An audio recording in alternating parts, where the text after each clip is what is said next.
What's the best way to cook a steak? What's it like to start a business during the pandemic? What's the deal with keto? Hi, I'm Dave, and along with my partners from Forefathers Food Co., we'll host a weekly podcast called Kitchen Mix. Each week, along with some great knowledgeable guests, we'll chat about the topics related to food, small business, nutrition, and many others. At the end of each episode, we'll share a delicious recipe, details to what we drank, and a cool DJ set. This is great because I'm okay with that. You know, I hear it a lot, so I can hear your laptop going. You can't hear me, so it's good. It'll be a great night. So okay, it's all good. It's all good. Enza, listen, great to see you, and thank you for being the guest on the show virtually. I would have loved to have you into the studio. I know you don't drive. Maybe I would have Ubered you down here. Share some drinks, share some laughs, and I just want to reiterate what our podcast is about.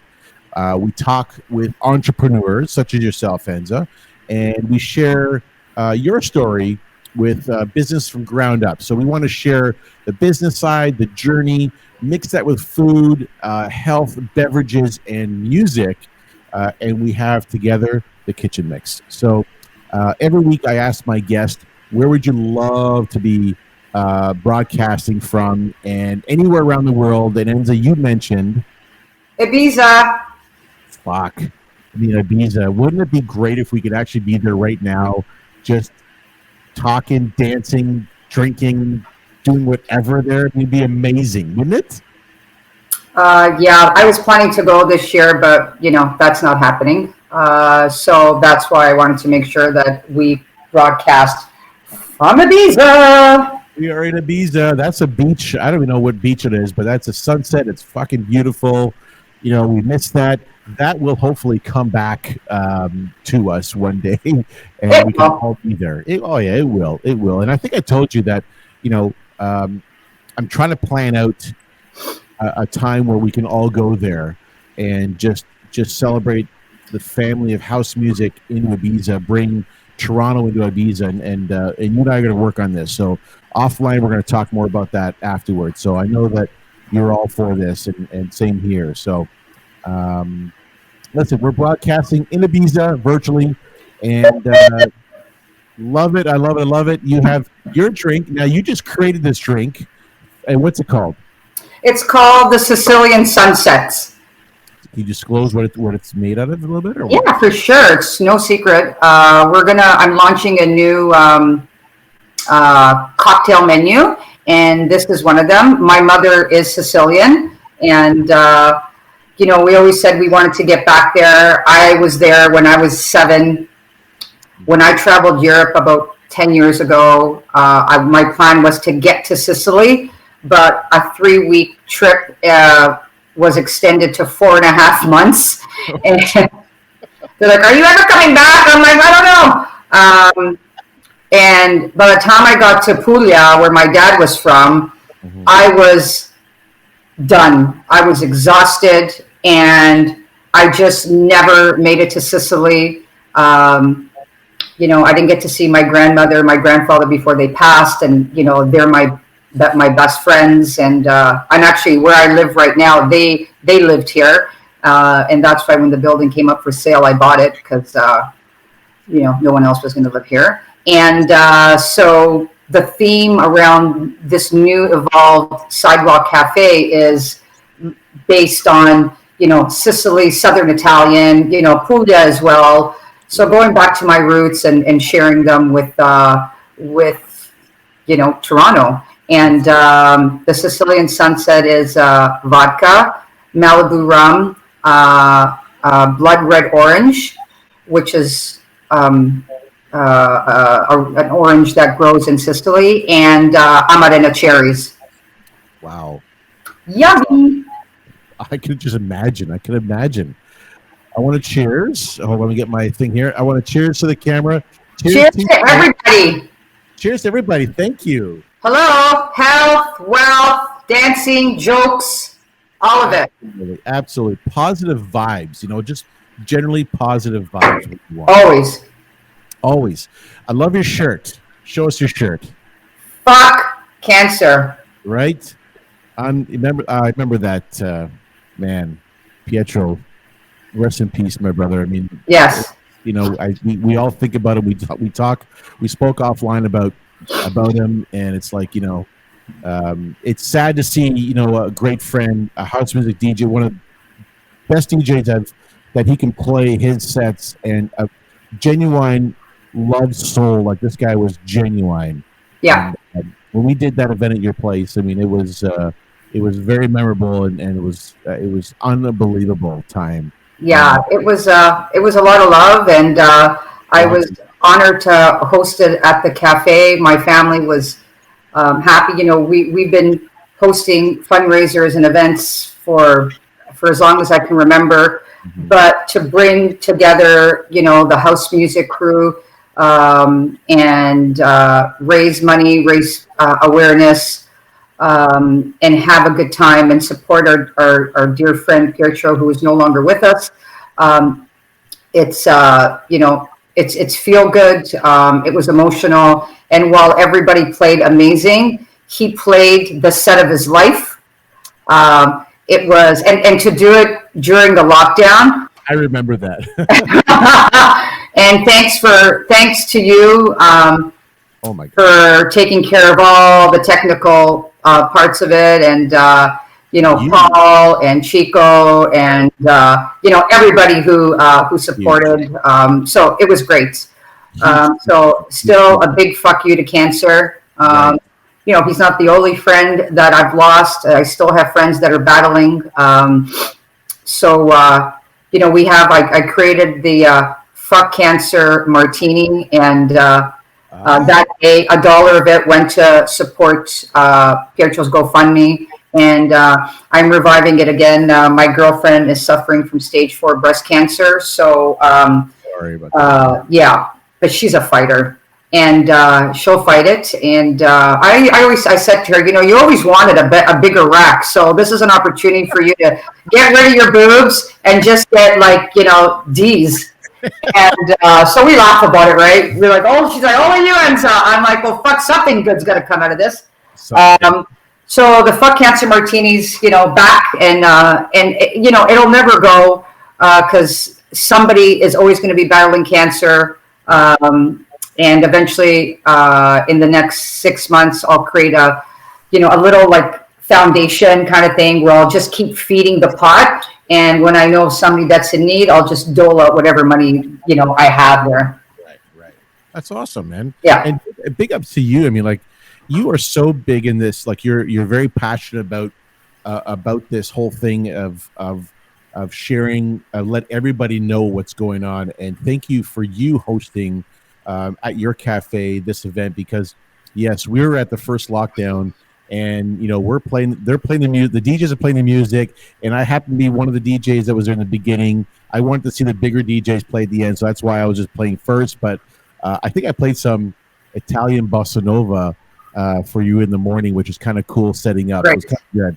But I thank you for hosting and for creating and your connections to the house music community, bringing everyone together. Because I'm telling you said it perfectly. Pietro played the fucking set of his life. And rest in peace. I mean, that was the best. And I happen to have that on video. I saved it. I will always have it. I have it on audio and video, so I can always share that link after the podcast, because it's so good to see him and so good to hear what he played. It was great. I mean, there was no bar service for about 20 minutes, because my mother and my sisters just left the bar and dance floor, and they just partied. That's another thing that's so special about the cafe. It's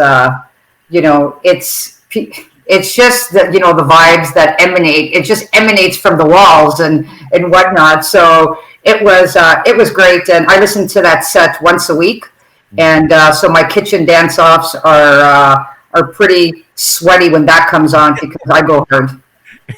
You know what? I think you created two things. Okay, so the focus point of this is fierce businesswoman, and that's what we're going to talk about. And you created two things. You created the kitchen dance off, and you created the hashtag No Pants Dance, right? Or what is it? What was the hashtag you created? A new one? Yes, that we did. No pants. Oh, no pants party to. No Pants Party to. I think it was when the Jaramillo brothers had their party on. No. That was take two. I started it with when Carl Allen and Nicole played their Friday session at Carl's place, and Nicole played a killer tribal set, and I'm just like, what the fuck do I have pants on for? This is bullshit.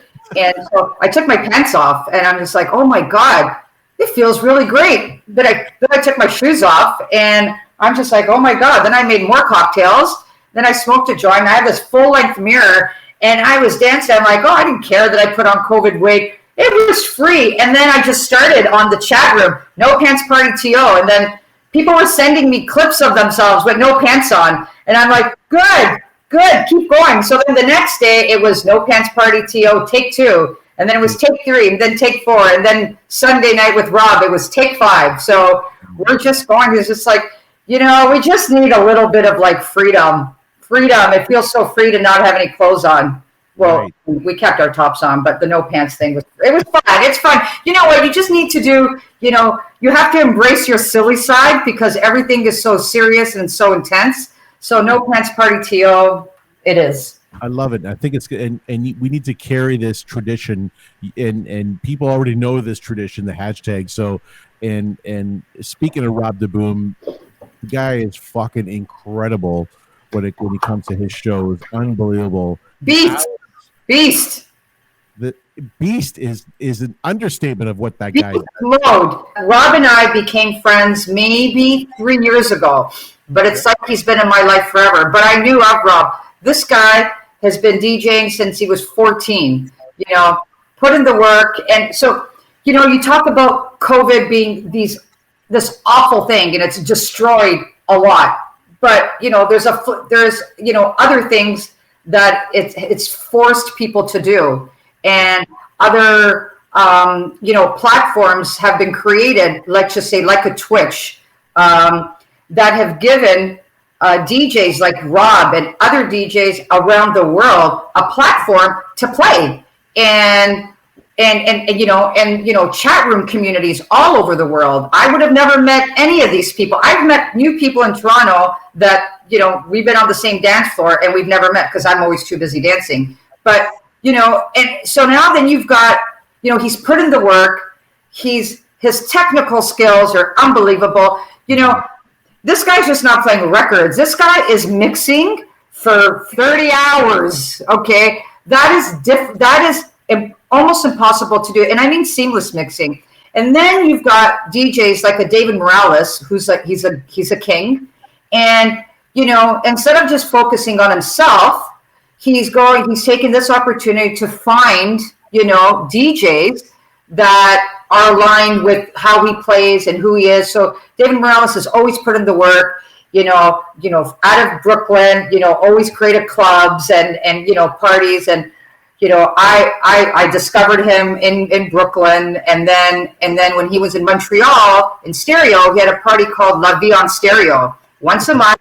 And I flew to Montreal just for that. So now that one of my favorite DJs has recognized and embraced, Toronto's own, it's like my heart sings. I'm so proud of him. I'm so happy. And, not just people from Toronto have embraced Rob, people all over the world have embraced him. And now he's playing Sunday Mass the last Sunday of May on Twitch. So, Unbelievable. Mm-hmm. Playing like David Morales called him out and said, my man, Rob the Boom, the love that this guy plays, like anybody, a lot of DJs can play house music, and I get it. There's a ton of amazing DJs we have, and I'm not to pump up Rob's thing. Rob is a hustler, and this guy can play, and he means what he plays. It's not just again, there's DJs that are affected by the COVID, affected by the lockdown. They have nowhere to play. Enza, they have nowhere to play. Well, that's what I mean, right? So it's either and I always say, there better be some freaking good music that is coming out after this lockdown, because there's no reason for DJs and producers not to lock themselves in a studio and create like beautiful music. And I'm seeing it, like people are coming out with albums and it's great, but you know, there's some DJs that are taking this opportunity to, you know, work hard, rebrand themselves. It's amazing. So we're apart, but I think we're more together now than we ever have been. So start focusing on, you know, all the positive things that have come out of this. And, you know, people talk about the global reset, that it's planned. I don't want to get into that at all, but, you know, whether it was planned or whether it wasn't planned, at the end of the day, it really was some sort of reset, because we're collaborating with people we would have never collaborated with. There's platforms that would have never been developed, and people are like Rob DeBoom or these other DJs out of, like, a female DJ out of Belgrade is playing, you know, David Morales recognized her. You know, there's a lot of good things that have come out of this, and it's just pushed people out of their comfort zone. I mean, I know it's done that to me. It took away my consulting practice, and it brought me closer to my family and helped, you know, evolve my family's business. So, you know, still keeping, you know, an eye on, you know, how the government has really screwed up all levels of the government. But anyways, you know, the music has saved us. Like, that's all I have to say. It has saved me. It has saved a lot of people. You're absolutely right, Enza. Yeah. Absolutely right. You could have said it any perfect than that. And I appreciate that, because you're absolutely right. The music has brought people together that you would have never thought of before. Like, if everything was back to the way it was, and we're never going to have that again. Okay, we're never going to have that. You know what? Maybe that's a good thing. Maybe it's a good thing we're not going to have that again. Right? You know, is it ever going to be like normal again? I'm like, what's normal? I'm like, was your life perfect? You know, like, people are now spending more time with their kids because they have to, whereas before they were too busy, you know, working. Some people survived relations. Some survived. Some people didn't. Well, maybe that was an opportunity for you to get the hell out of that relationship anyway. You know, all I know is that this pandemic has brought a lot of people together, and has communities have come together. And all I can say is, you know, thanks to friends, old friends, new friends, thanks to DJs. Just thank you for the music. Absolutely, and that is all about that. It brought everyone together in this community, and it like I said, like you said too, it's like, you know what, maybe the things that we didn't need to have anymore, it's good. This is besides the economic bullshit that's out there, emotionally, friendship wise, brought people together, and that helps us mentally, because mental health, we're all affected in different ways, and like, you know, we show it differently, right? So, you know, we talk about this offline. It's like, you know, music helps us, friends help us, people, the love of the embracement of our community.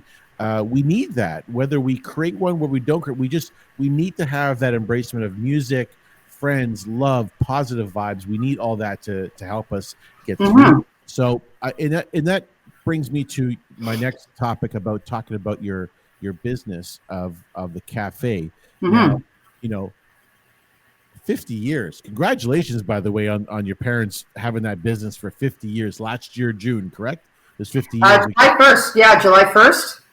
Unbelievable. Congratulations. It's awesome. I mean, like, I was always a big fan of back in the younger days, you know, after we come out to the nightclubs, we'd go to the Danforth, and we'd just go to different cafes and bomb around different cafes and eat. And that was the norm back then, Friday and Saturday night. So, you know, your parents have this cafe to this day, and they're still active 100% in this business, correct?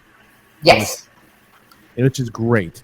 Yeah. And so tell us, so your parents started this business off. I mean, I did some research on everything. I like to know what's going on. And so back 50 years ago, so like back in 1969, I guess, your parents met,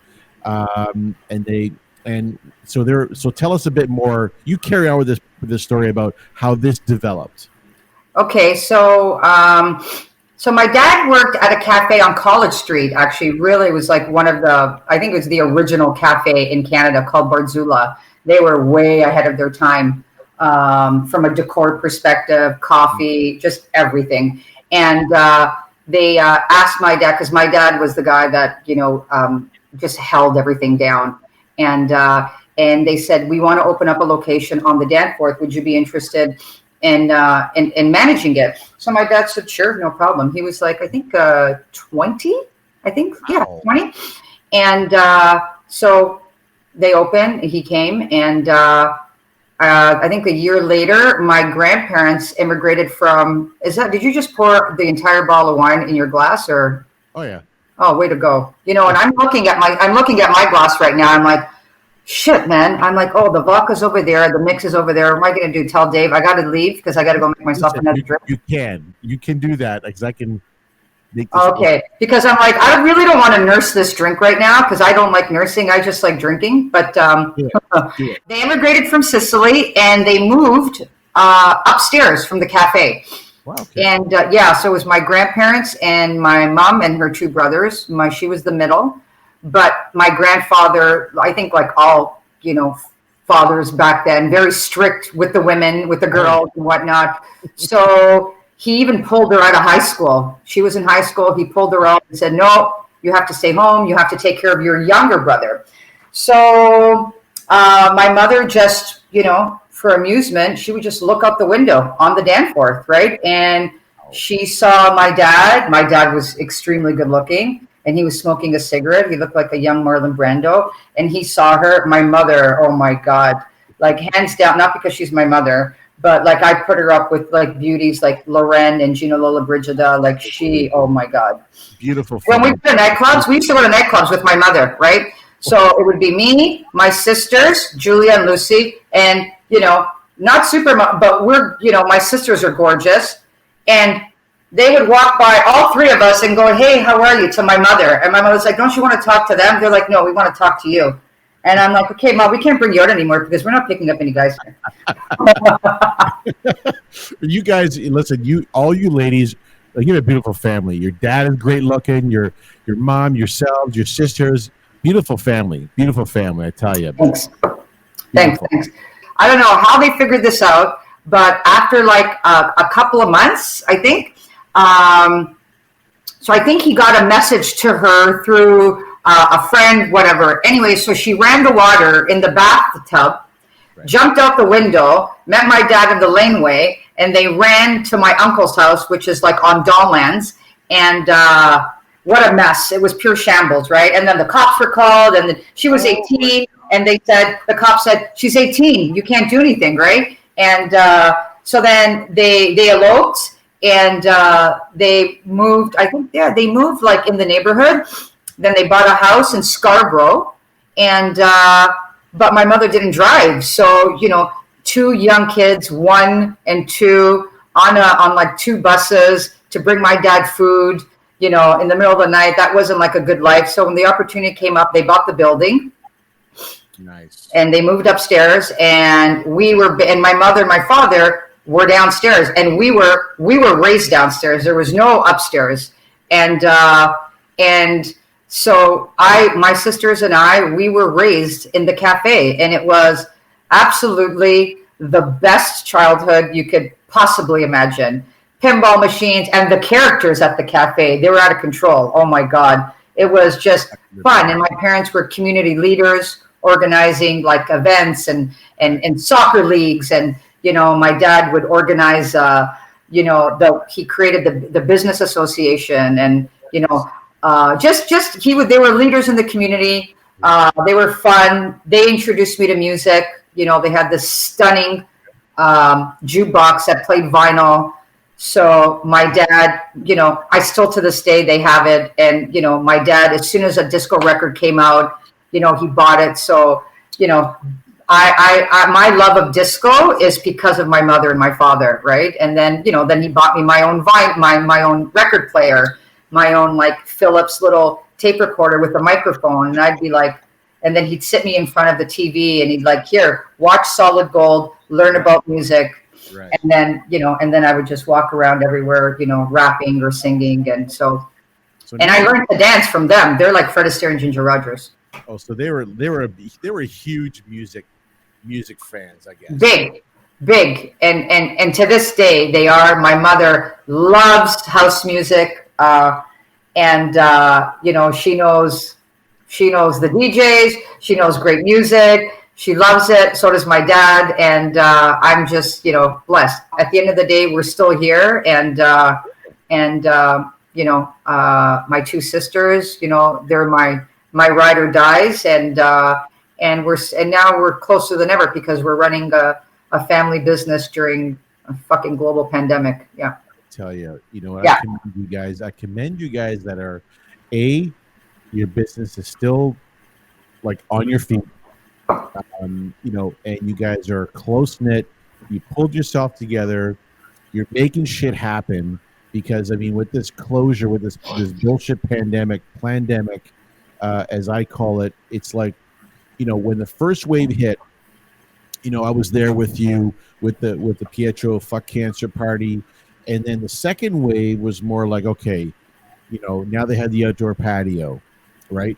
And then, and all of a sudden now the third wave came and it's like everything shut down. Now I don't want to go ahead of the game, but we're of the topic because I want to talk about more of that. But I want to know what your dad in the cafe, what your dad specialized in. Like he specialized in I guess the coffee side of things, correct? Because that's what it was all pre-pandemic. Well, I want to talk more about when your dad first opened up the business. Oh yeah. Oh, it was so special. Oh my God, it was it was a hub for families. A lot of people. There's social clubs where only men went to. That wasn't it. He never wanted it. He's like, I can't have that. I've got a beautiful wife and I've got 2 daughters at that point, and we were tomboys, right? He make us wear dresses, and then we were in the laneway playing, hockey with the boys, and so he's like, "There's no way I'm going to bring that around my daughters." So he made sure it was a cafe with families and kids. We had a backyard, and he bought swing sets so the families could come. The kids were in the back, and it was ice cream and coffees, and my dad imported the most amazing, Italian giftwares like coffee makers and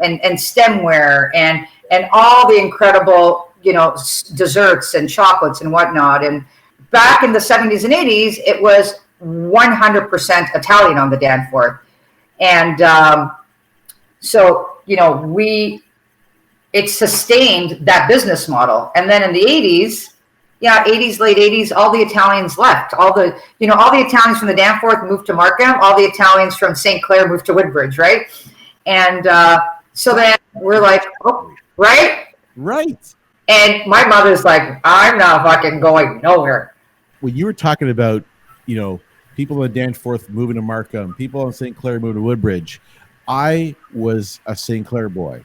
Okay. So, and I moved from St. Clair to fucking Woodbridge. And I fucking hated it. Like I hated it. But I loved my the friends that I built in that. But you're absolutely right. It's like the Danforth people moved to Markham and St. Clair people moved to Woodbridge, and it's exactly how it is. The Italians, like I remember the days where we would be like we would just be sitting on our porch all hours of the night talking to our neighbors, having those drinks. Now you don't get that anymore at all. No, you don't get it anymore. Same thing here. All the businesses on the Danforth, they were all Italian. So, I was the errand girl, right? I was running errands, and because, I was the social one. My sister Lucy was not. And, but my dad knew if I'm sending Enza to go to, run an errand, it's going to take her 7.5 hours because she looks for people to talk to. Whereas my sister, she runs across the street. She's like, yeah, no, I don't think so. Right.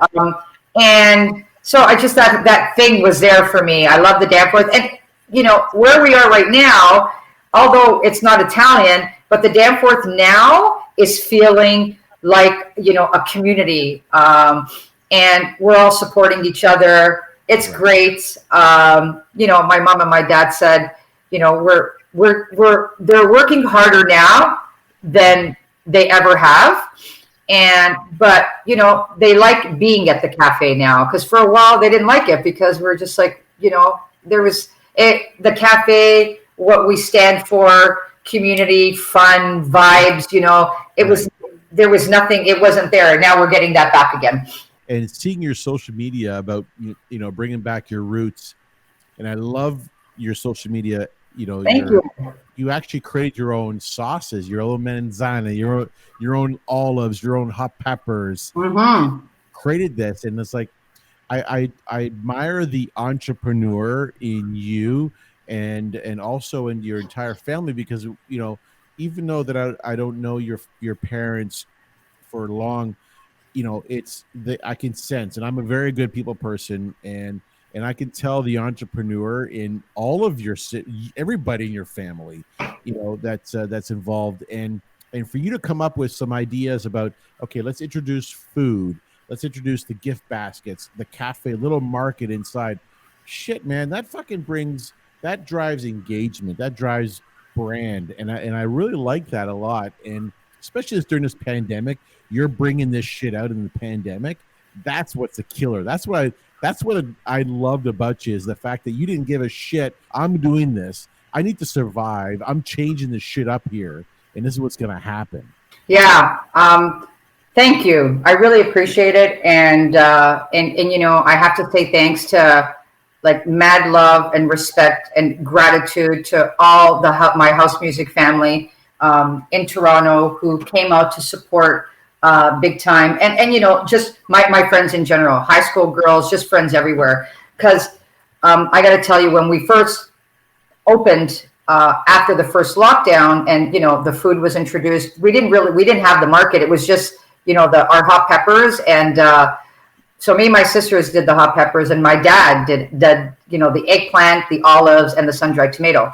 But I love to cook. So the quarantine brought me back to my love of cooking. Like I remember when we first shut down, it was like Enza's quarantine kitchen.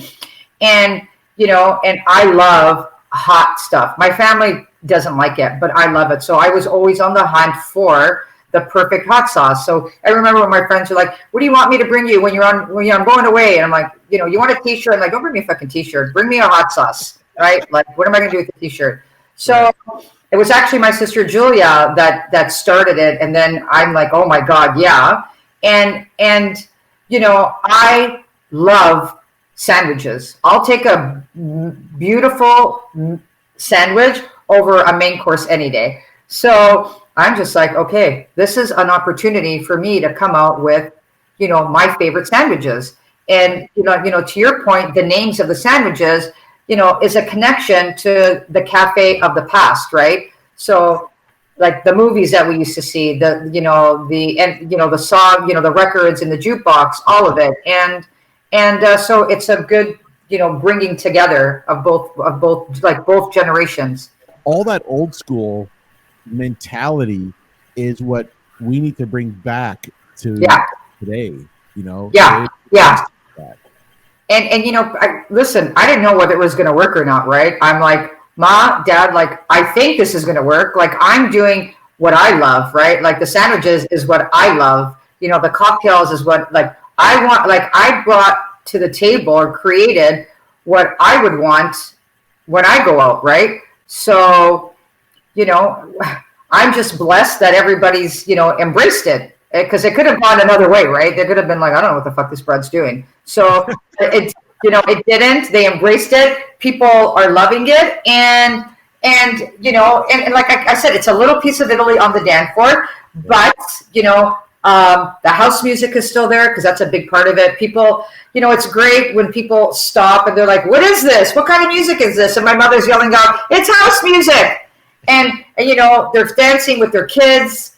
To have a family and friends and community that are there to support you, especially for someone like me that doubts herself a lot, it's meant the world. So, Good for you. You have amazing people such as your family backing you up, or just letting you know that, hey, listen, don't worry about it, man. We'll get through this. It's okay. Yeah. Shit happens, and we need that. I mean, you need that support from your family and friends and you know what, absolutely and Facebook friends, that you just communicate once in a while. It's mind-blowing how you don't have to be the one to come and shop, right? But the sharing of the posts and that does a lot, right? So there's different ways that you can support a small business. It doesn't necessarily have to be that you have to go spend your money, because maybe you don't have a lot to spend, but sharing a post and tagging your friends on it, it's humbling. And there's so much love and gratitude for me to everyone. But I have to make a special mention to my friend Ramel. Ramel took my vision and created those social media tiles. That's all him. And my friend Ford started me off with, the menus and the business cards. And, when you have people like that around you who are not, charging you regular consulting rates, right, then you're just like, you take that self-doubt and you're just like, stop, Enza, just go. You've got people around you that are there to support you, right? And, like yourself, inviting me on here, like that's a big deal. Thank you. No, it's an honor to have you here. I mean, we talked about it before. You actually were part of my Toronto House Music Festival that before COVID hit, this all went into the shambles, but it's on hold, not shambles, it's on hold because you're going to come back and we're going to create this, and you're going to run that whole, the whole PR side of things and make this work, because it's going to be one hell of a vengeance coming back after this whole pandemic bullshit happens, right? Oh, yeah.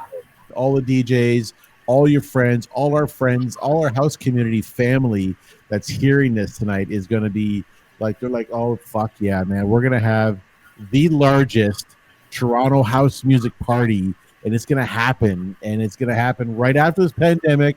I love the whole, the fact that we are all close-knit, one big family of house music community. And, just back in your business, any famous cats come by your place, grab a coffee or a drink? But one of my favorite people, well, Hollywood people, was at the cafe, and it's Gregory Hines, one of my favorite of all times. Wow. So he was there, and that was great. Not that this person came to the cafe, but when Terry Fox did his run across Canada, my dad encouraged me to set up a water stand right in front of the cafe. He goes, Enza, water. So we had the stand right there by my planter, and I put up the cup, and Terry Fox grabbed the cup and said, thank you. And I remember I just started crying. I'm like, ah! My dad said, I told you. You're bawling, but your dad's like, I told you so. My dad's like, you just put yourself out there and things will happen. I've always been, I'm like a visionary. I'm big picture thinker, but if it wasn't for the people who I have behind me, I don't think any of these things would ever have happened. So I'm just so blessed to have parents that push Enza out the door. I love it. And I think you're more, let's see, I'm going to say, because there's different types of people. There's like the planner, and there's an executor. So I think you're more of like, you're a visionary. You plan things, right? And I think you think beyond. Like you look ahead. You're always looking ahead of what's going to happen, right? Mm-hmm. And that's and that's a lot of people don't have that vision. Me, I'm like, I always love to think the positive side of what's going to happen, but I'm a guy that's a day-to-day executioner. So like, I always execute things. Like, you give me a plan, I'm going to fucking execute it. Yeah. I'd rather give myself my own plan and execute it. I think that's why I don't like working corporate jobs anymore. I know. I just, for me, it's the challenge for me always was, to take that vision and take the next step and execute it. I'm okay with the execution, but there was always that I'm as much as, people always think, Enza's always out there and blah, blah, blah, but there's that scared, still at 50 years old, there's that scared little girl there that has always been scared to, take what I want to do and, put it out there. So again, just thanks to everybody that has ever been in my life that has pushed me to do what, the things that I've accomplished so far. But, all I can say is I'm just getting started. And do you think that you're taking more risks because of the pandemic? No. It's a different risk now because I am, I'm working with my parents, and I've reinvented the business. So that's a big risk, because it could have flopped, right? Nobody could have embraced it. Right. And so that, that was a big risk, but, because of my parents supported it and my friends supported it, we went ahead, and it's, we're moving full steam ahead now, right? I saw the article that you had with the Toronto Star. And, I want to know how this all transpired. Like, how did this all happen? Tell us how that happened. Oh, the Star article? Sorry, I have allergies. So I think after the first lockdown, I reached out to all the media outlets expressing my concern about small businesses and what the hell is happening right now, right? And I said, listen, if you ever want to have me in one of your stories, right, and have that perspective from small business owner, been on the dam for 50 years, how it's affecting us, then please, reach out to me. So she said, you know what, great, I'm just not ready to do anything right now. Okay. So when I put posts up, I tag everybody. And that's how the Blog TO article came out. We can talk about that later. But then I got a message from that reporter from the Star, and it was like last Monday. Yeah, last Monday. And she said, "Hey Enza, how are you? Blah blah. And are you? I'm ready. I'm ready to do that story." And I'm like, "Okay." She says, "Can you do the interview in an hour? And could the photography be there in 2 hours?" I'm like, "Let's do it." So we did the interview, and again, the perspective was, how did you cope with 24-hour notice for the lockdown? And so that was my perspective. I gave her a lot more than what she bargained for, in terms of other ways it affected us, and my thoughts on how the Ontario government and local government also, and federal government, but for the Star's sake, it was more provincial, but how they mismanaged it, and no strategy, and they're killing us, and these Ontario small grants were just a drop in the bucket. It's a drop in the bucket, and it's extremely difficult to navigate the resources or lack thereof that are out there. They give you whatever they want to give you, 10,000, 12,000, 20,000. They don't tell you why. They don't take into account, that you've had to reinvent yourself. They don't take into account anything. There's no information. It's a hot mess. It's been poorly managed from jump. And, it's extremely disappointing. And quite honestly, it's disgusting. It's scary. And, I don't think that we're going to open up on May 20th. And to me, it doesn't make sense. It makes no sense whatsoever. But, maybe that's another podcast. When you're talking with the reporter, did they, were you allowed to say certain things? And do you say more than what you're supposed to? Do they cut shit out so that it doesn't get politically, binding with what they're supposed to think and what we're supposed to think? Or she just threw out what you told her? Oh yeah, I mean, the headline said, "I don't trust them," right? So I mean, it doesn't get more clear than no. They didn't sugarcoat anything. I don't trust them. There's no way that I can even if Doug Ford comes out with this one and says, "Yeah, we're going to open." Until we open, they give us that order. I'm not going to plan for anything. I'm not going to buy anything because they. He keeps saying that he has a 2-pronged strategy. Like, I don't even think he knows what a strategy is. It's literally, let's throw shit at the wall. Let's see what sticks and let's go with it. We have to compete with the big box stores, right? So it's a mess. And, I would just hope that more people write their, MP members of parliament, members of provincial parliament, get on John Tory, because I think the city has mismanaged this as well. So yeah, it's extremely disappointing. And but again, the brighter side is that communities have come together. Facebook communities, Instagram communities, friends. Everybody has come together to support small businesses, but it really didn't need to get to this point. It's awesome what you said, because it's exactly, I'm envisioning what you're saying. I'm imagining what you're saying. And I can see this happening. It's like poor managed, reactive decisions, poor decisions, poor leadership. We have three buffoons that's running our country and our province and our city, and it's just, there's no instinct. There's no, like, you think to yourself, these people, those guys, those leaders, let's say so-called leaders, they work for us, man. We don't work for them. They make it sound we work for them. We don't work for them. We need to have, like, the small businesses didn't need to suffer of this shit. I say it all the time, Enza, is that the small businesses create product that people buy. That stimulates the economy. Okay. That's what it's all about. It's not about the fucking big box store bullshit. It's all about the money that they fucking spent to pay off so they can keep open and shut down the small businesses. And then they brag about how their first quarter, second quarter, they made $5 billion. Well, no shit, Sherlock. Fucking shut down the goddamn city, so everyone has to go into their store. So I think people also, Ford is not telling people, go line up at Costco for 8 hours and wait in line to go shop, right?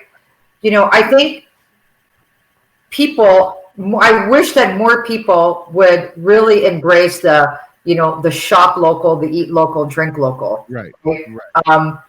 Me, I could save a lot of money if I bought my groceries from Costco Business, but I refuse to. I spend more money and I shop along the Danforth, right? So there are people, and there's a lot of people, especially in these small communities, that refuse to go big box, refuse to do Amazon and buy local. I just wish more people, would do it. It takes a bit more time because you're not going to find everything in one spot, but then that's the beauty of it. Like, me, I think I can count on one hand how many times I've been to a big box store to shop. I was raised on the Danforth. That's what I know. When I go to Costco, the last time I was at Costco, they had to call security on me. I was losing my marbles. Seriously? I'm like, what's happening right now? Kids were wiping their nose, and over here, I'm like, what's happening? People were like, they're like next to me, and I'm like, can you get away from me, please? I'm like calling security. They're like, yeah, no, we're already coming for you, lady. So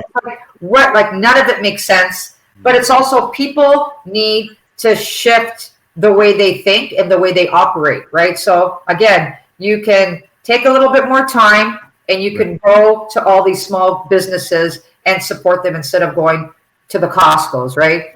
Right. Or the Walmarts or whatnot. But all I can say is thank you to the ones that are supporting local, and continue being dope and supporting local, because you give us life. We literally do happy dances every time you order something. It's a big deal. It really is. I always try to send people your way, social media, because that's what helps out. Is social media is a network, my network to your network to everybody around. Exactly. And that helps out immensely. So the Toronto Star, did it bring any reaction to members of Parliament? Did they ever call you up and say, what are you doing? No. Nothing like that, right? No. Like I said, they surround themselves with medical health professionals that support the outcomes that they want. They surround themselves with people that will support their outcomes. So, they're not listening to the doctors that say, open up the small businesses, let kids play soccer. They're not listening to them, so you have an agenda, and they're surrounding themselves with people, with professionals, health professionals, or whoever, analysts that support their agenda, right? And, just like the Minister of Education says, we're going learning online for 2022, but if everybody's going to be vaccinated, why can't the kids go back to school? Anyways, that's another story altogether, but I think that guy needs to go back to school. I would hope that all these politicians are not reelected because, they haven't done right by Canadians. Right. That's all.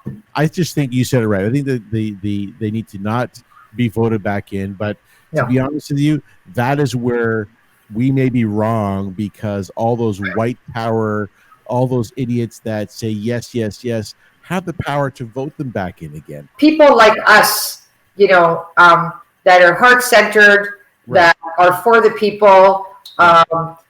People like us should be running for politics, right? Absolutely. And Absolutely. and that's the only time you're going to see you're going to see change. And You're right. You're absolutely right. And I think I think they need a huge, drastic pivot to like a 180 and say, whoa, we didn't think this was going to happen, but this is going to fucking make a difference. They need that in our government. Like, get rid of these guys. I mean, listen, Doug Ford in the beginning, okay, I felt, in my opinion, was part of us. He was for the people. And then all of a sudden, you can see the change that I thought was forced upon him and say, dude, you got to fucking say this. No, the medical officer saying this, you're shutting this down. I think he had the time where he was like, oh my God, and to go back to, and I'm going to bring this up, that he came in contact with somebody in his office or a friend that had COVID or positive COVID. He had to take off for 2 weeks or isolate for 2 weeks. I think that was a bunch of bullshit. You know what? If you can't stand the heat, get out of the kitchen. A leader is supposed to write, and I don't mean get out of the kitchen and take a time out. I mean resign, right? Yeah. But I don't want to get into it, but you have your opinion about, he was for the people, then all of a sudden he changed. All I can say is right now, the way his government has been leading us, the province, in this pandemic, it has decimated small businesses financially, spiritually, emotionally. Right. Some people will never rebound, never. And they're not doing enough. So we need more. That's all. We need more. We need a lot more. Yeah, no, listen, I totally agree with you on the fact that what he's done by single-handedly destroying the city based on poor judgment decisions, reactive decisions, people behind him, like in the medical officer saying, shut the fucking places down, like shut golf down, just an example, but yet have this open, have that open. I mean, it is ridiculous, and I don't want to talk about it anymore because it just gets us to a different level. Yeah. And, you're here for me and you. We're talking about the business, the yes. food, music, and that's all it's about. I really, really enjoy, the talking back and forth, going back and talking about our beliefs. But that's another podcast which we can do another time. Sure. Because I think that you and I have a ton of shit to talk about. You had BlogTO come down, correct? You had them reach out to you. Tell us about that was amazing.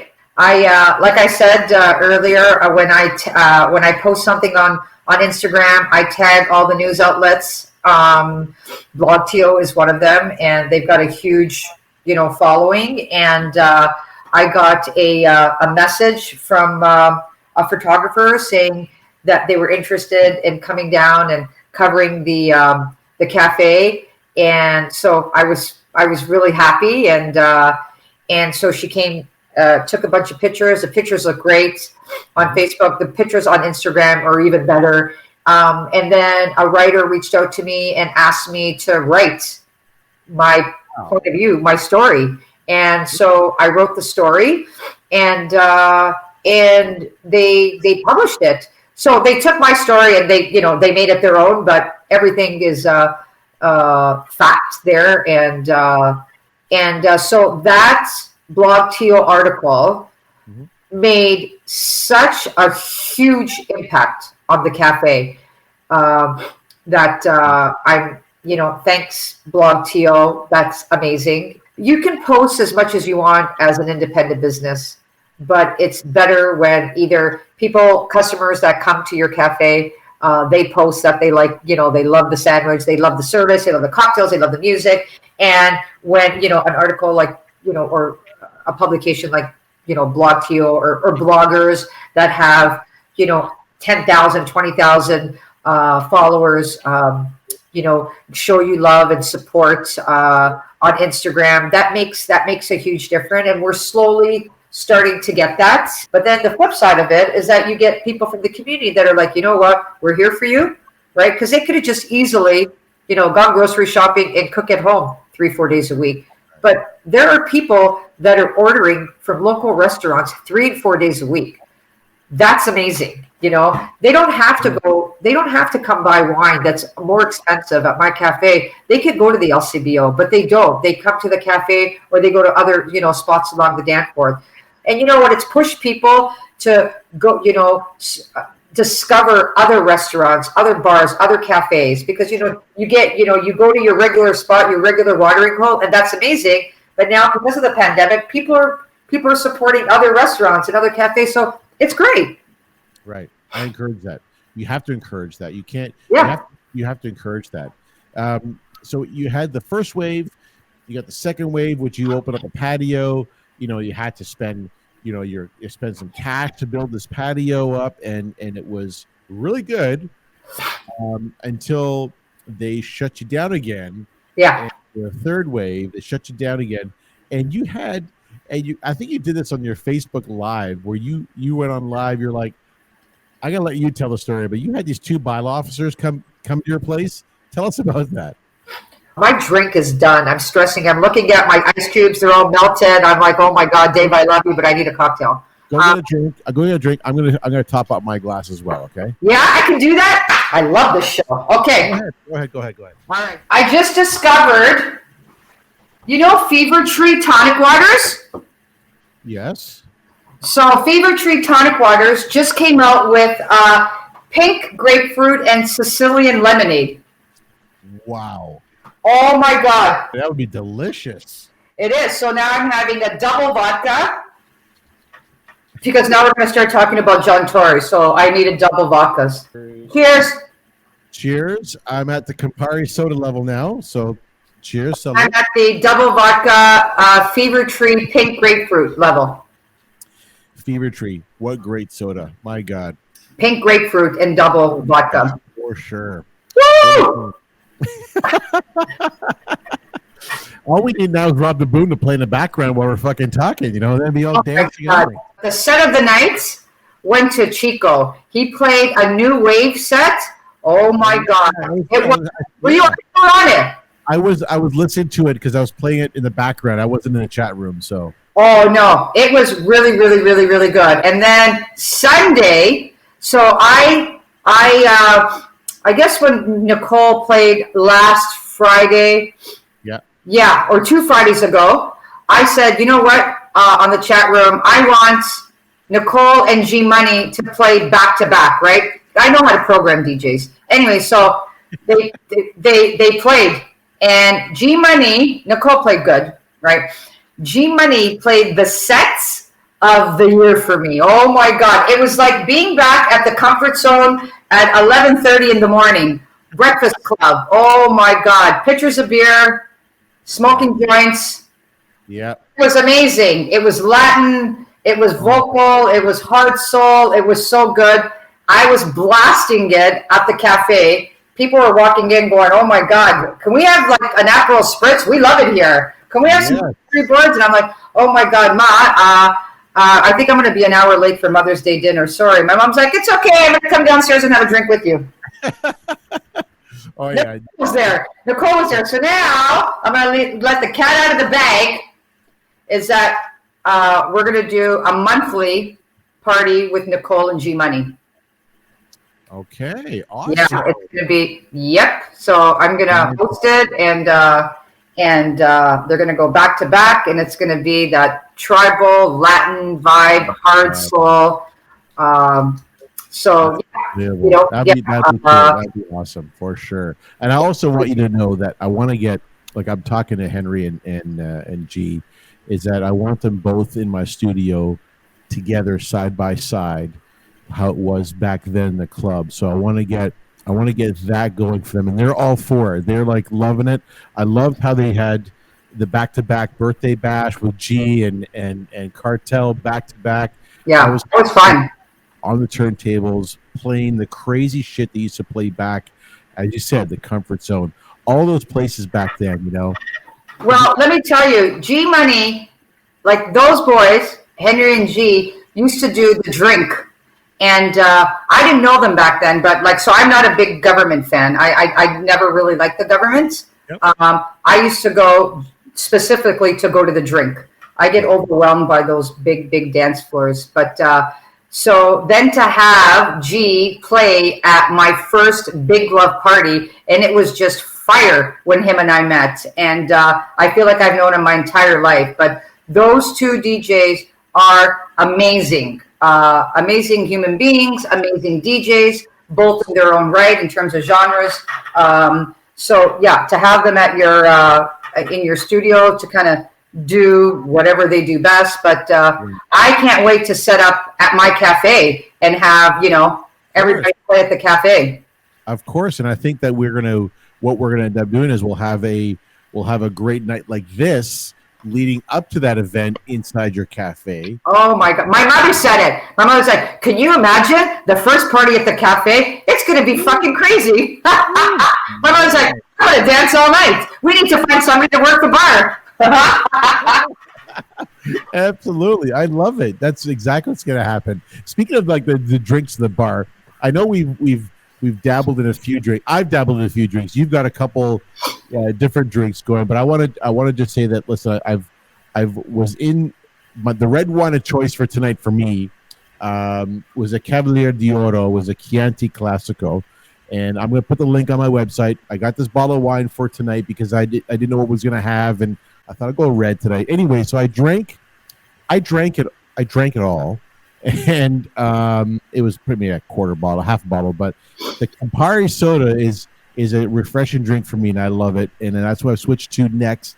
But you can't expect somebody to be a one drink pony. I say, different moods calls for different cocktails. You can't, so I'll drink like a bunch of different cocktails in one night. So good quality booze, good quality, mixes. You'll be fine the next days. When you drink cheap stuff, that's when you're just, when you run your head underneath a moving car. But, Oh, yeah. Yeah, but, good vodka, Fever Tree's a good mix. And if you're drinking a good wine, then, you'll be good. Absolutely. And I want to just say, that Enza, you had graciously donated 3 $25 gift certificates to our lucky listeners from your cafe. So I figured a gift certificate is better than a basket, because how do I know what you like, right? So a gift certificate, you can buy whatever you want. You want to spend it on cocktails, you can spend it on cocktails. You want to spend it on food, you spend it on booze. I don't care what you want to spend it on. But come down and doesn't have an expiry date. And if you want to gift it to somebody, you gift it. I appreciate that. And of course. And I'm going to be giving away these gift certificates after the show before I start. How do you know who wins? So, how do I know who wins? In order to win, which I'm going to be putting another post up, in order to win, you must follow Forefathers Food Co. So this is all Instagram only. So you must follow Forefathers Food Co. and TM Sidewalk Cafe on Instagram. Then you have to tag somebody in the comment box below. Okay, yeah. You do this a bazillion times. I don't care. I'm going to be choosing the person before the live show. I'll choose 3, and that's the person that's going to do this. And I love it. Thank you so much for donating those. I really appreciate that, and it's going to be great. Now I know you want to talk about, like I know you mentioned John Tory and so forth. The Blog TO. I want to go back to Blog TO for a second, because Blog TO really worked for you. It actually worked for me in our business, because Blog TO, they came and saw the Forefathers. I'm not going to plug myself, but the Forefathers bosses, they reached out and they're like, we love this, how you guys started a business during the pandemic. Long story short, that article went out. The spike in business and engagement was incredible, and I'm sure it happened to you as well. And that is the network that you want to go to, you want to feel for, and you should also reach out to Six Buzz. Six Buzz is an incredible site for these, just like Blog TO. They are big with the generation below us. Good. I'll reach out to them tomorrow.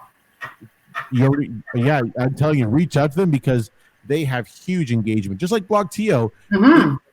those are the two that really made a difference for us network wise, and you should do that as well. I'm so happy for you. I'm out of the I'm out of the jalapeno. I bought it for my nephew, right? A Christmas present, and I took the jalapeno out, so he's one short. I've already gone through both jars. Well, you need to carry our sauces in your. Well, we had a conversation about that, and you said when you're ready. I'm like, I'm ready. I don't care. So come down. We could talk about it, and I'll carry it. Why not? You know, I think it's important. Like I'm carrying like I buy products from big vendors and out of Italy and out of Montreal and whatnot. But I'm also carrying two products. One is a red pepper jam. Oh my God, it's so good. It's a customer that came in and she loved the cafe and she loved the market. She's South African.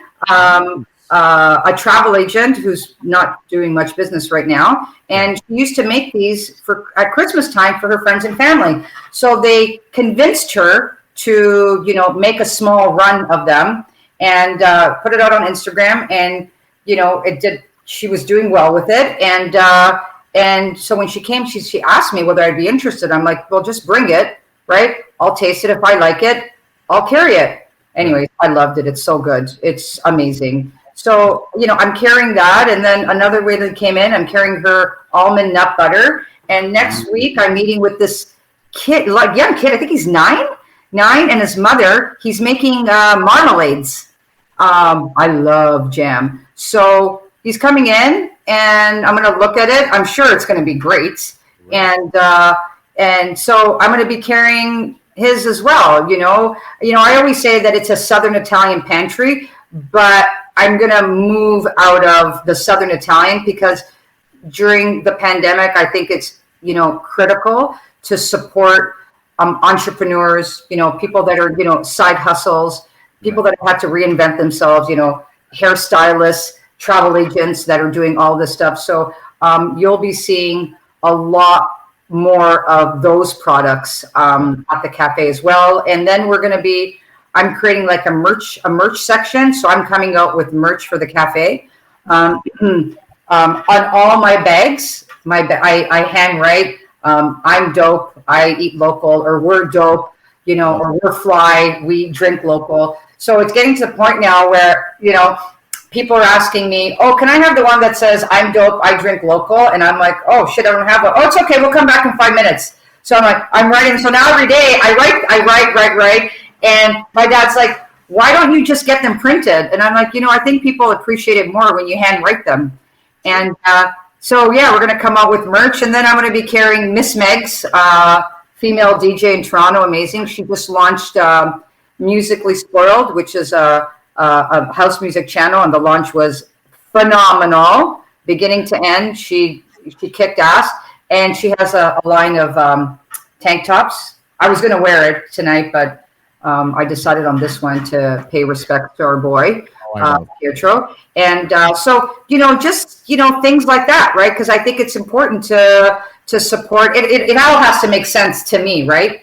And what I stand for. So good food and house music and hello, that makes sense, right? So you're going to see that part of the market added as well. Well, and I'm glad you're doing that because the diversities, you want to have that based on the pandemic. You want to create a diversity of different products. And I know that, so I'm going to come down and see you. I'm going to bring some stuff down for you. And I need to see it in your cafe because I know that you enjoy it. Hopefully you enjoyed it. And already gone, the 2 jars. I literally eat it out of the jar. It's ridiculous. Thank you. Yeah. Thank you. Come down. I think it's important that I carry yours. Why not? Right. It's that's what we stand for. And so I'm waiting on you. Right. And perfect. And it'll be my next decision to come down to see you. So to go back to the John Tory side of things, what's your take on that? What's your feelings on what he's doing?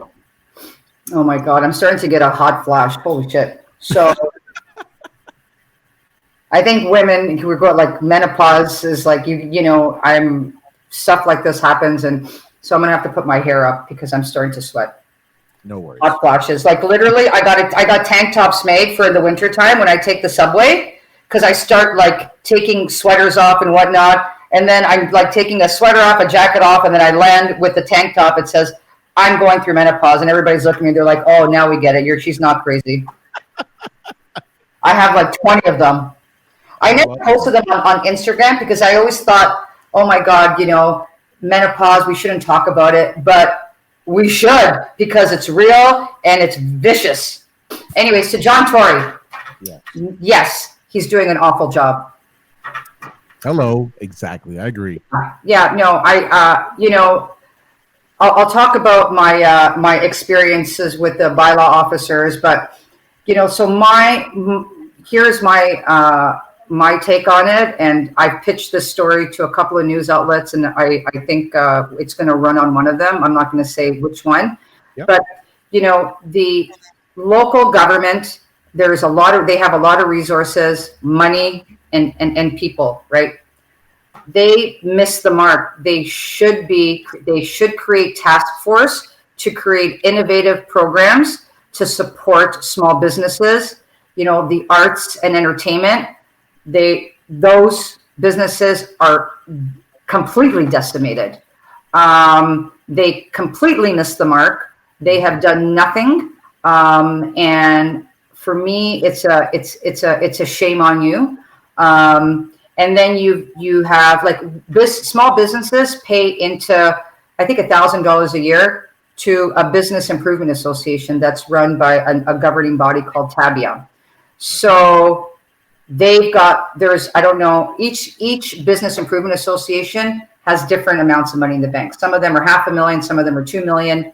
They pay for flowers, events and whatnot. So we're not doing events this year. So why not take the money that you have and create virtual events, virtual programs, to stimulate, the economy along the stretch of your BIA.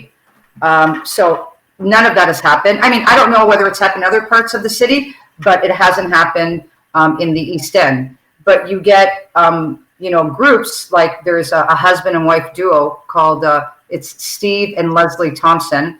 They created something called on Facebook, Your East End Stores Online. It's got like 15,000 people on Facebook. And then they created Toronto East Virtual Market. So they've had 5 virtual markets so far, starting from last year. Christmas was the first one after the first lockdown. And I'm telling you, they gave everybody life. There's businesses that I think would have closed up shop if that market didn't come around. I know that for my business, the cafe, they introduced us to an entire new set of customers. So you've got, and they're not, I think they didn't even charge us a registration fee for the first 2. Now they're charging us $25. When you've got BIAs that got hundreds of thousands of dollars and they're sitting on it and they've done absolutely nothing. So to me, it's a big shame on you. Because they have the money and they've got the resources, they can pull something together. So there's that. So then I'll move on to the patios.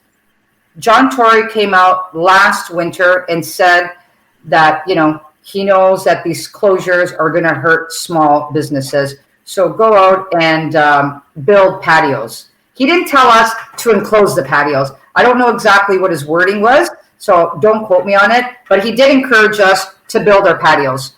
So some businesses went, I don't know what the word, like in Italian, it's called fuori gioco, like out to left field, right? Like they basically built a restaurant outside, like fully closed, no ventilation. To me, that was ridiculous. Then there was like us that built, we spent money that we didn't have, like $4,000 on, an enclosure that had 2 full doors open. The sides were open and we just, it was covered.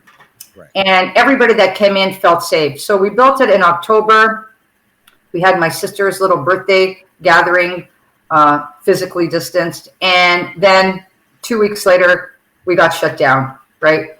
Nothing. Everything was shut down. So now municipal licensing standards is the body, governing body or whatnot, that manages patios. So they were coming, they came around in the spring and they said, you need to take your patio down. I'm like, who are you? Why? Like, why? Where's the bylaw?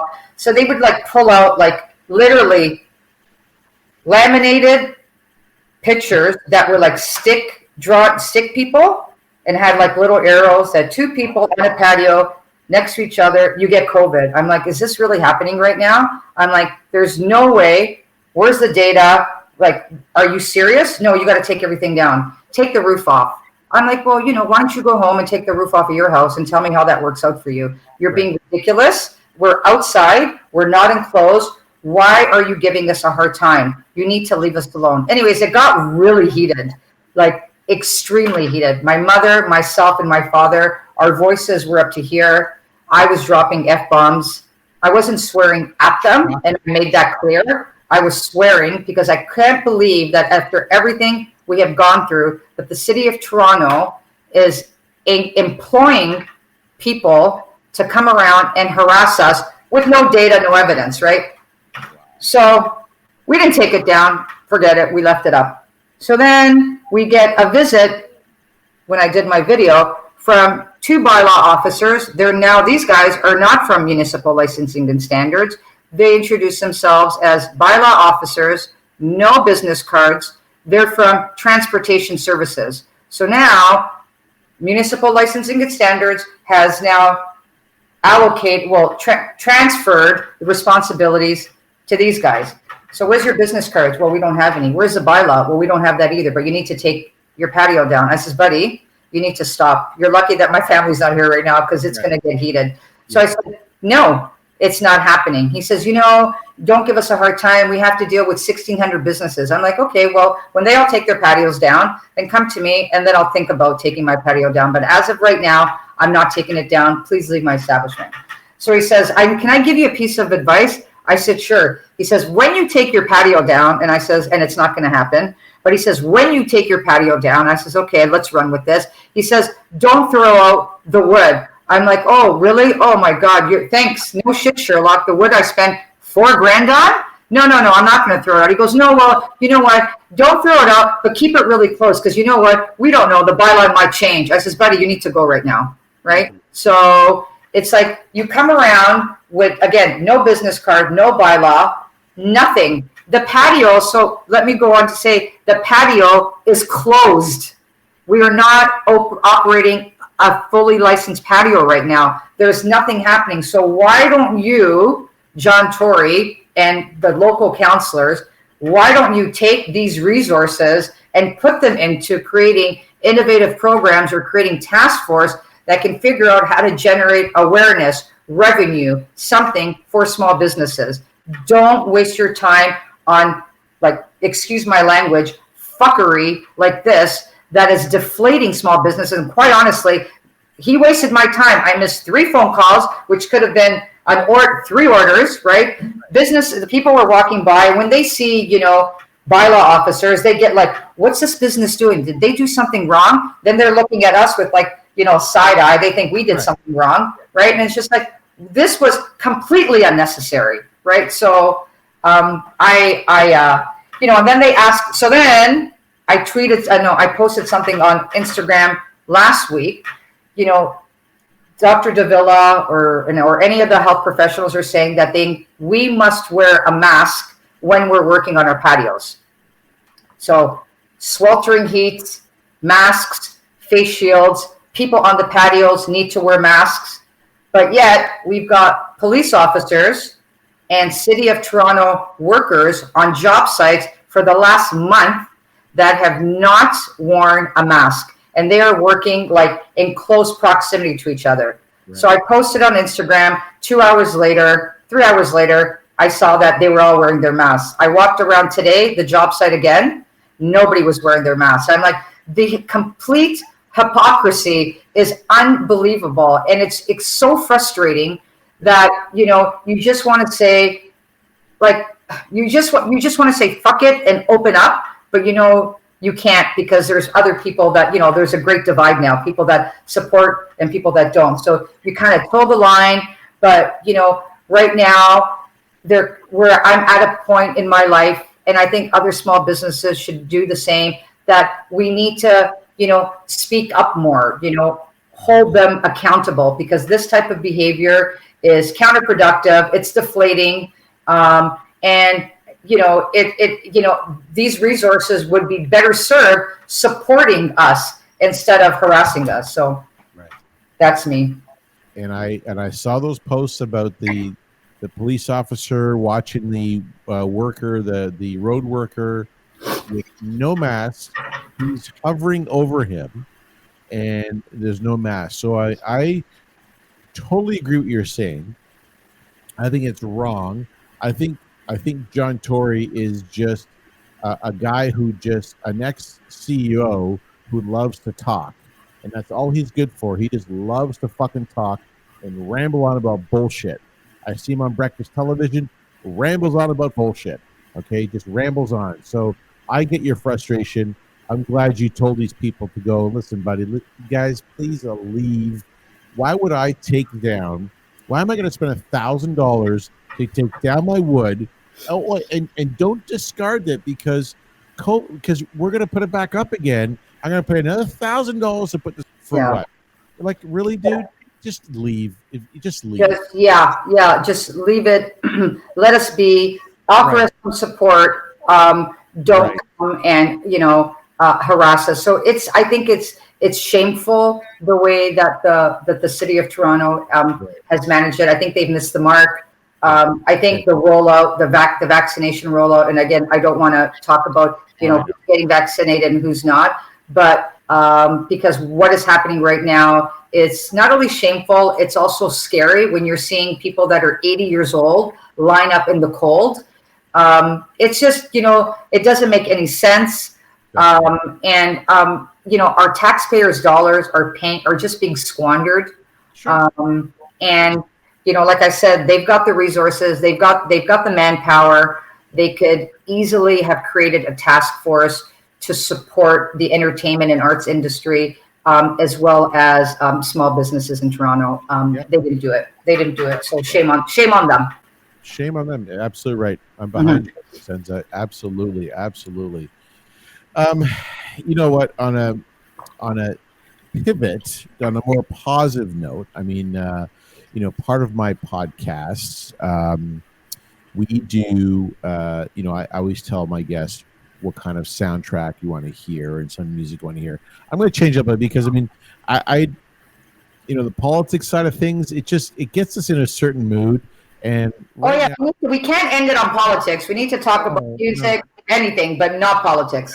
Exactly. That's why I'm pivoting to the fact that, I asked you about, I always ask my guests, what kind of music do you want to hear of the podcast soundtrack? And, you mentioned that you like the soulful hard house, the funk, the disco, because you grew up in the disco side of things. And being that, obviously I'm gonna create, and I know you had a ton of DJs, your favorite DJs playing those type of music, and I'm gonna spin that set after this podcast, a live set, and it will be up. That set will be up on my Mixcloud, account. Everything's gonna be all on Spotify, Google Podcasts. It's gonna be on YouTube. But the music side only is going to be on the Mixcloud because obviously we get, they try to shut us down because of the copyright. Listen, I love the fact that you are a huge house music, a huge music fan. Yes. You're in this. And hip hop is a big part of my life as well. So I have to, talk about my hip hop, which we don't have to talk about, but I got to throw hip hop in the mix as well. But house music, right now, it's house music, but it started with disco and it started with funk and it started with hip hop. But, that's how house music was birthed. So. Right. Oh, absolutely, man. And we were all in that era. Like we grew up in that. That was the hip hop, the R&B, the classic house. That was all the music that was back then. There was the rock and roll and then it was hip hop, so. I also love rock music, right? So there's a time that I stepped away from, the warehouse scene, and I was a big bop girl every Saturday night, big Lollapalooza, rock and roll heaven, Gasworks. Like there is a lot of layers to my love of music. You're just a crazy music person. Like that's where the fierce comes in. Your fierce business, fierce music, fierce into food. Like we touched on a lot of subjects. Like my focus point is the business, and we focused on that, and the politics side, but that's okay. But you shared an amazing story, and I think that to go back into the days of the clubs back then. The days in the clubs back then where it was a big thing. House music clubs, the lounge thing. It was huge. Outdoor patios, DJs playing for people just having a cocktail or a drink or dinner. That fucking shit's got to come back, man. It's got to come back. We want to see it back together, and it will come back, and we will get through this. And you being a huge advocate, like you have a huge network of people that like a lot of people and people listen to you, people support you, people like just say, what, and let's do this. You create a movement and people are going to follow, right? And I think that's what's going to happen when this is all over, Enza. It's going to be ridiculously busy for the music industry. Huge. Yeah, I think, I mean, I hope so, right? I mean, that's what people are saying, and they're just like, keep it up, and, we're there to support you, and all you can do, one thing about me is there's no middle ground, right? So I remember I used to be very intense with DJs. I used to be like, oh my God, she's here, right? I was really extra. I got the name Extra Enza for a reason. So sorry, everybody. I'm so sorry. Like I would literally go there and like, I fucking hate this song. Take it out. So there's no middle ground for me with anything in life. It's, go big. I either love it or I hate it. And when I like hate is, I don't like it. And I have such a, like this, like negative reaction and to like either a song or an individual.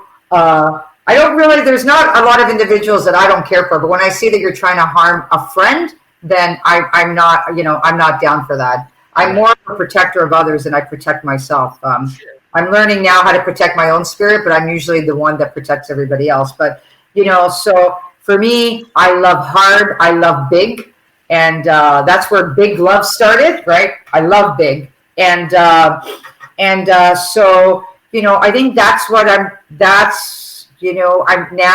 feel throughout this pandemic, the self-doubt always creeps in. That's just who I am.